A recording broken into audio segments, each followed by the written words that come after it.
Welcome to the Metabolic Classroom. I'm Benjamin Bikman, biomedical scientist and professor of cell biology.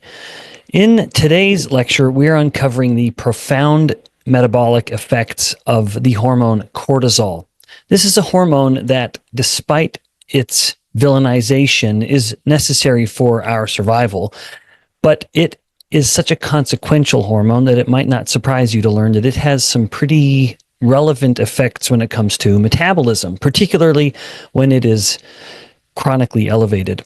My goal in the time we have together today is to provide a detailed, evidence-based exploration of cortisol, starting with its basic functions, moving to its role in conditions like Cushing's disease, and then unpacking its effects on glucose metabolism, insulin resistance, fat distribution, and even appetite regulation. We'll also address the critical question, which is how does cortisol's role in fat storage compare to insulin's, particularly in cases like type 1 diabetes? We'll get to all of that, but let's start with the fundamentals of cortisol.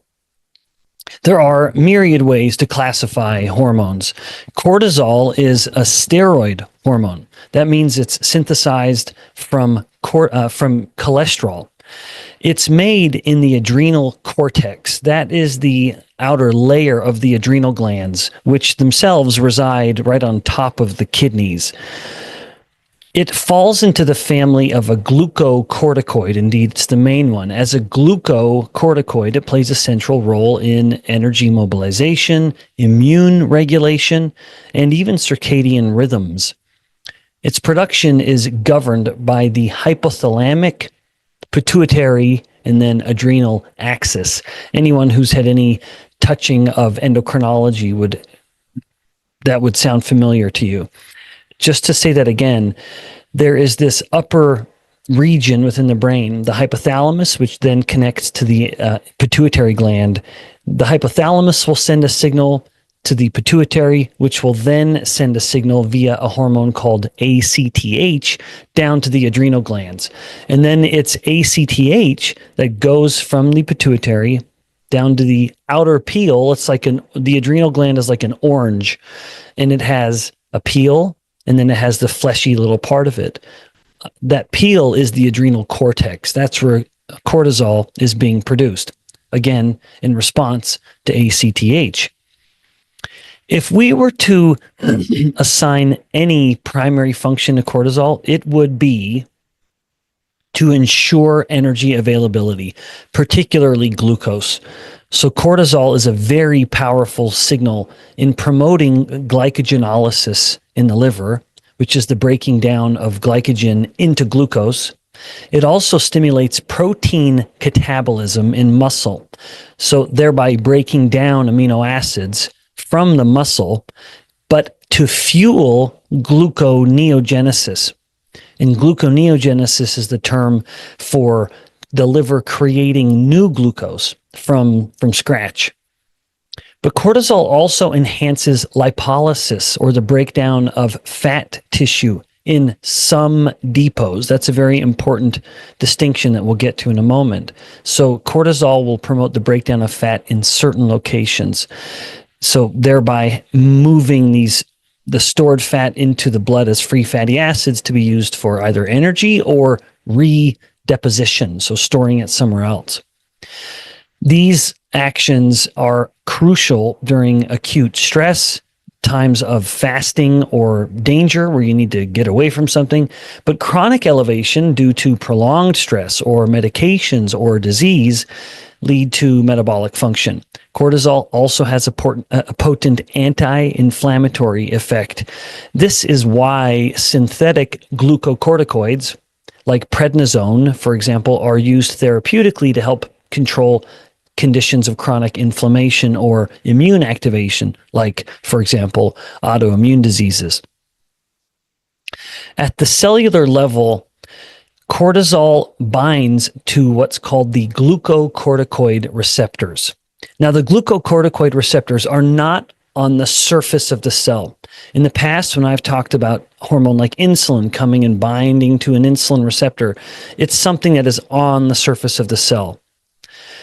The glucocorticoid receptors are deeper within the cell. They're located more, centrally within the cytosol. But when cortisol comes and slips through the cell membrane and binds to the glucocorticoid receptor within the body of the cell itself, it then will translocate into the nucleus. So the glucocorticoid receptor, once bound with cortisol, will move into the nucleus and then will act as a transcription factor. So it will turn on the production or the activation of genes, of numerous genes, which of course, once you turn on the gene, you get eventually what will turn into a protein product or something will be produced. But some of the genes that are so important in the context of energy metabolism are ones like PEPCK, PEPCK, that stands for phosphoenol pyruvate carboxykinase. That's essential for gluconeogenesis. So that's an essential enzyme that the liver has to activate in order to start making glucose. But the glucocorticoid receptor will also increase the expression of lipoprotein lipase, or LPL, which helps for lipid uptake or fat uptake into various tissues. This gene regulation underlies cortisol's very important and broad metabolic effects. But of course, if it's sustained for too long, you start to get into the realm of pathology. Problems start to happen. And again, we're going to get to some of those. Now, cortisol is one of the more potently circadian hormones. So there's quite a diurnal rhythm to it where it can really peak in the morning, which is thought to just be reflective of the body needing to get some energy before it gets up and starts to get busy. And then it will generally start to decline in the afternoon to evening. If you disrupt that rhythm, like with, say, chronic stress or something, it does set the stage for some other problems. Now, at the most extreme end, we have a condition called Cushing's disease or Cushing's syndrome. Cushing's syndrome is a vivid illustration of cortisol excess. It's typically caused by a pituitary tumor, or what's called an adenoma, where the pituitary gland has this growth, a tumor, and it is actively dumping out ACTH. So this overproduction of ACTH will go down to the adrenal cortex and result in the overproduction of cortisol. In this situation, the most dramatic effect are the physical changes, and they are striking. The patients will, within just weeks, start to develop a very round, puffy face, or what's called a moon face. They will also have a fatty deposit on the upper back, what's sometimes referred to as a buffalo hump. But in addition to this centralization of fat, where the person's getting a lot fatter essentially from the pubis, or right at the center of the groin area, all the way up to the top. They start to become very, very round right on the body. At the same time, they start to have very thin and fragile skin, where the skin is easily bruised, and they start to get these big purple stretch marks. This can happen anywhere, but especially it's happening on the abdomen, where the person is gaining so much weight. And indeed, weight gain is rapid. It is predominantly central, like I said, with the fat accumulation really occurring on the trunk of the body, while the limbs, like the legs and arms, start to get quite thin. This is a very stark central adiposity. And these very visible changes reflect the profound metabolic shifts. The rapid weight gain and the visceral fat accumulation and the central fat accumulation stem from cortisol's effect on adipose tissue, while the high incidence of type 2 diabetes in these people with Cushing's syndrome points to some disruptions in glucose metabolism and insulin signaling. The metabolic effects are not merely cosmetic. They really do signal a cascade of biochemical changes that we're going to get into now. So let's start by diving into the type 2 diabetes aspect. What is it that cortisol is doing to glucose and insulin in order to put them into such a metabolic harm? And it is extensive, but I want to touch on the biochemistry as I go through these descriptions. Cortisol is, as I've said, a potent driver. Indeed, there's almost nothing equivalent of gluconeogenesis, the liver's production of glucose from non-glucose precursors.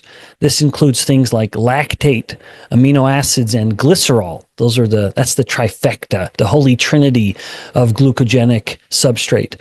In liver cells, in hepatocytes, cortisol binds the glucocorticoid receptor, which, as I noted earlier, upregulates pepsi-K expression and another important enzyme called glucose 6-phosphatase.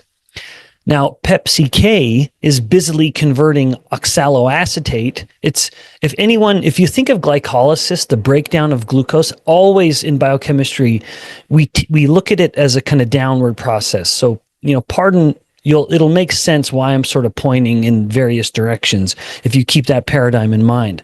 So glycolysis is when you have the glucose come into a cell and then you're steadily breaking it down through this catabolic process in order to get ATP. Gluconeogenesis is the inverse. Now we are taking simpler molecules and building them up into glucose, so it's anabolic. Now, at the bottom of this, or at the front end, if you will, at the beginning of gluconeogenesis, pepsi-K is helping to convert a molecule called oxaloacetate into a molecule called phosphoenol pyruvate.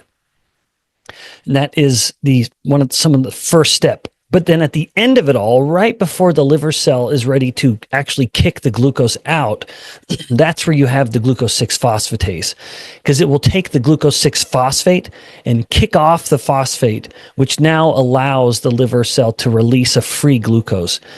That is an enzyme that you don't see elsewhere. Why does the muscle not share its glucose? Well, one reason is it doesn't have that glucose 6-phosphatase. It can't liberate the glucose back into its native form. All right, that was a lot of detail there, but cortisol will activate glycogen phosphorylase. That's the enzyme that you need in order to take the big, long string of glucose molecules that we call glycogen and start snipping them off one at a time. So the collective effect of all of this, of course, taking the glycogen molecule and snipping it into pieces, getting glucose, or the whole gluconeogenesis, taking any carbons, linking them together into glucose. All of this is this collective effect that ensures that there's going to be energy availability in the form of glucose, in this case, during some scenario, any stressful situation, including even something as seemingly benign as a fast or some prolonged exercise. Now, why is it that becomes problematic? Of course, well, it's happening all the time when cortisol is elevated, but when you combine it with the insulin resistance, you start to understand how cortisol can promote type 2 diabetes so well. So we have the hyperglycemia that the cortisol is trying to elicit. That alone is going to be increasing the secretion of insulin. But at the same time, cortisol is inducing very strong insulin resistance. Work from some friends and colleagues, Will Holland and Dr. Scott Summers, has elucidated some of the critical mechanism here when it comes to cortisol-induced insulin resistance. And it might not surprise you, anyone who's connected with me in the past knows of my interest and expertise and even affection for a molecule called ceramide. Well, ceramides are one of the most common and relevant intracellular causes of insulin resistance. Cortisol, when it comes to the glucocorticoid receptor, it will stimulate the synthesis or the activation of these enzymes that are involved in the production of ceramides. Now, ceramides are one of the main lipids within a family of fats called the sphingolipids. Sphingo being reflective or from the word sphinx, because the Sphinx was such an enigma, such a mystery, and sphingolipids were so poorly understood, and their purpose was so vague for so long that they earned that name. Now, when ceramides accumulate in the cell, like in response to cortisol, it will activate an enzyme called PP2A, protein phosphatase 2A. Then protein phosphatase 2A inhibits the activation of another enzyme called AKT. And without AKT, the insulin signal starts to fall apart. Like, for example, when you look at the muscle cell or the fat cell, how is insulin capable of pulling in the glucose into those cells? Well, in part, it's because it stimulates this AKT, which in turn stimulates GLUT4, allowing glucose uptake, in addition to other downstream signaling effects of the insulin. But if you block that, which cortisol is doing via ceramides, now insulin comes and knocks on the wall of on the muscle cell, for example, and says, hey, I have some glucose here. Can you take it in? The muscle cell's not listening.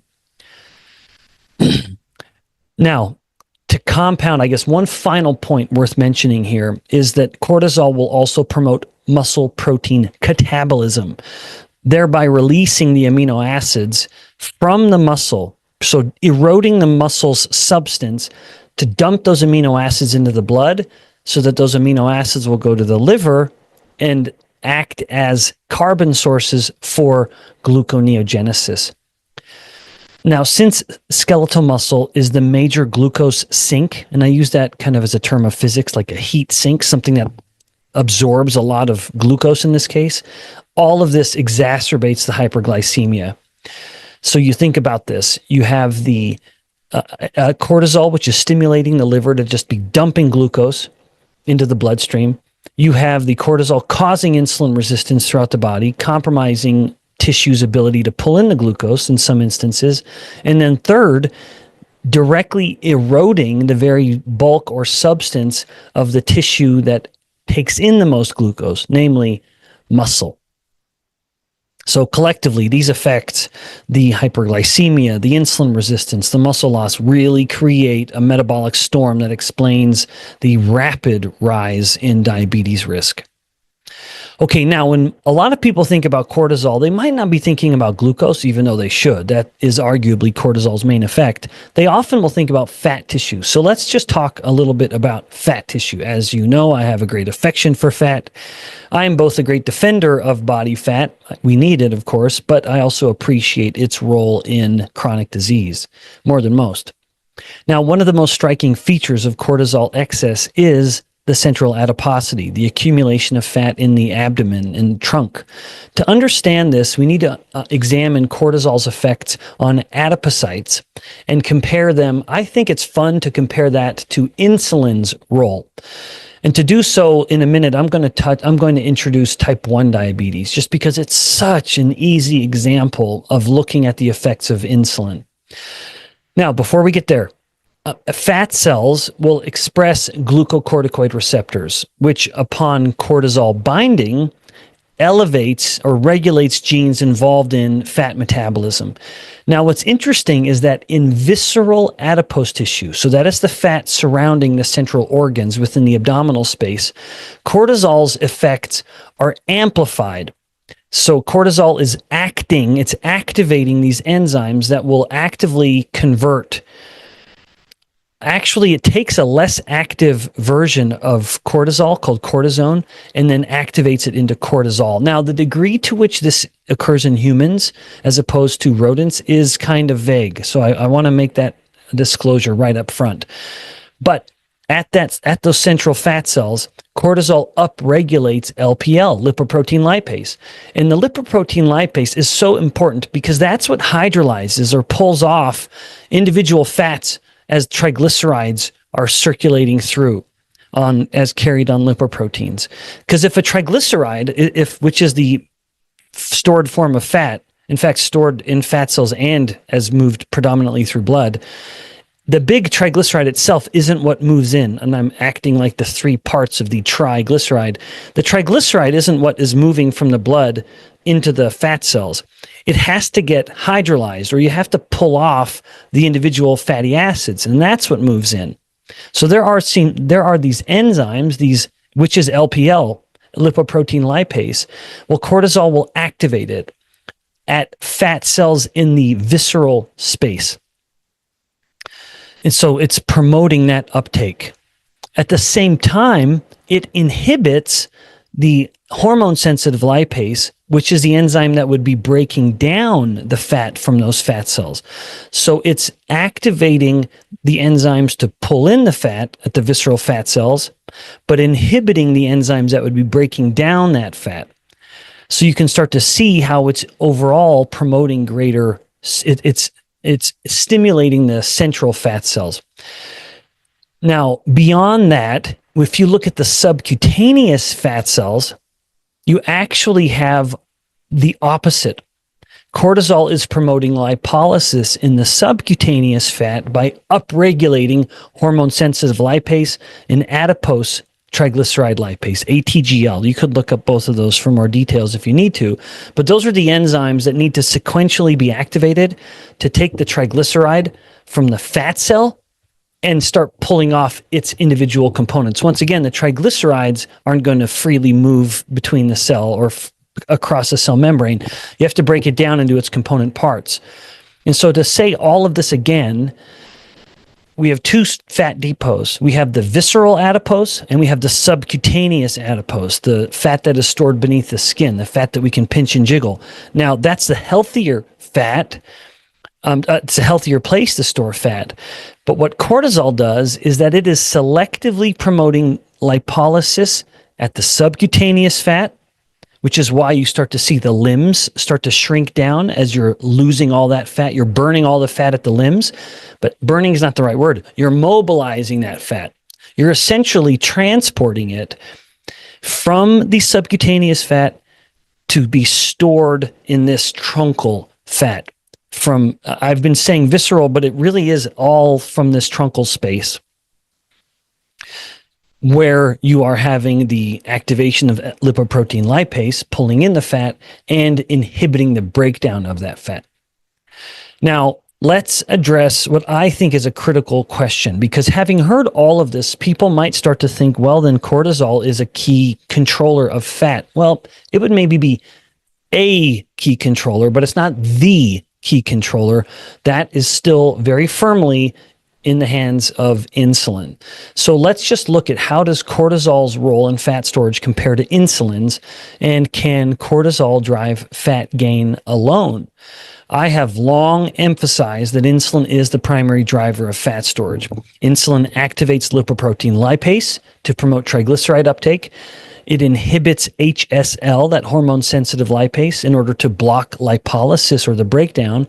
And it also upregulates a critical transcription factor called SREBP1C. That stands for sterile regulatory element binding protein 1C. So SREBP1C. That is the transcription factor that induces lipogenic enzymes. So helping the fat cell store fat, like fatty acid synthase, FAS. That's one of the key enzymes that gets activated in response to SREBP1C, which itself gets activated in response to insulin. Now, these actions are potent across all adipose tissue, but especially subcutaneous fat. Now, of course, cortisol, by contrast, is primarily enhancing the fat uptake and storage in visceral fat. Studies in rodent models of Cushing syndrome show that cortisol increases visceral fat mass, but the effect is amplified by insulin. But to test whether cortisol alone can drive fat gain, let's consider untreated type 1 diabetes. This is a condition commonly called diabulimia, but where insulin is absent, of course, in the case of type 1, because of the autoimmune destruction of the pancreatic beta cells. So in a person with type 1 diabetes, they have the horrible power, the tremendous temptation to abuse their insulin therapy and deliberately underdose their insulin in order to stay thin. And of course, it works very well, but at a tremendous cost. Now, in this state, the metabolic stress from uncontrolled hyperglycemia and ketoacidosis actually elevates cortisol levels. Now, a study done by Dunger et al., this was in 1988, found that newly diagnosed untreated type 1 diabetic children would have both this extraordinary wasting away of their fat cells. So they're losing fat mass almost by the minute. They cannot hold any fat on their bodies. They're wasting away. They're getting scrawnier and scrawnier. And yet their cortisol has spiked considerably, going multiples higher than it normally would. So despite the high cortisol combined with an incredible appetite, so they're eating a lot, the absence of insulin is alone enough to totally prevent any fat storage. And indeed, they have uncontrolled fat depletion. They are totally unable to retain any fat just because of the loss of insulin, even though they're eating a lot, even though cortisol is up. So the example is telling. Without insulin, cortisol's lipolytic and fat storage effects with LPL activation are insufficient. They cannot overcome the lack of insulin. So while cortisol can affect the distribution of fat, particularly promoting greater storage in the visceral abdominal space, insulin is nonetheless essential for actual fat storage. So you could say that cortisol influences the location, but insulin is still the one that's in charge of how much is going there. All right. Now, as we near the end, I wanted to take just a moment to talk about to go outside of diabetes and fat cell regulation, but still touching on fat storage by looking at what cortisol is doing in the brain with regards to metabolic processes. Cortisol's metabolic effects do affect the brain, and there it influences appetite and food cravings. And wouldn't you know it, it particularly increases cravings for carbohydrates. Cortisol crosses the blood-brain barrier and once again binds to glucocorticoid receptors in the hypothalamus and the amygdala. These are both regions involved in hunger and reward, so people feeling good about what they're doing. Now, in the hypothalamus, cortisol upregulates a protein called NPY, neuropeptide Y, and another one called agouti-related protein, AGRP. And these are increased in response to the glucocorticoid response elements. And when they're activated, they stimulate appetite. At the same time, cortisol inhibits leptin signaling, reducing satiety potentially. But separate from that regulation of appetite, in the amygdala, cortisol enhances dopamine release, so increasing cravings for very palatable, energy-dense foods. Now, several studies confirm that cortisol specifically increases carbohydrate cravings. Chow et al. In 2017 found that higher baseline cortisol levels predicted increased cravings for carbohydrates and starches over a 6-month period. But similarly, Lagro et al. In 2019 showed that food cue-induced cortisol increases correlated with cravings for carbohydrate-rich, highly palatable foods. And then in last one, in Cushing's disease, Geiker et al. In 2016 reported that higher cortisol levels were associated with increased cravings for sweet and savory carbohydrate-rich foods, which decreased as cortisol was fixed. That's important. So the people with just straight Cushing's syndrome or Cushing's disease, when they had high cortisol, they were much more responsive and craving these carbohydrate-rich foods. But as the cortisol came down through treatment, so too did the cravings. Now you can sort of compound all of this.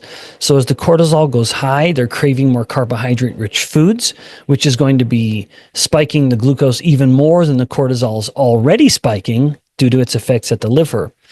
Even further, as they continue to eat these foods and insulin is spiking all the time, the high insulin alone is capable of driving insulin resistance, but then the cortisol itself is further exacerbating insulin resistance, pushing the insulin up, promoting even more weight gain.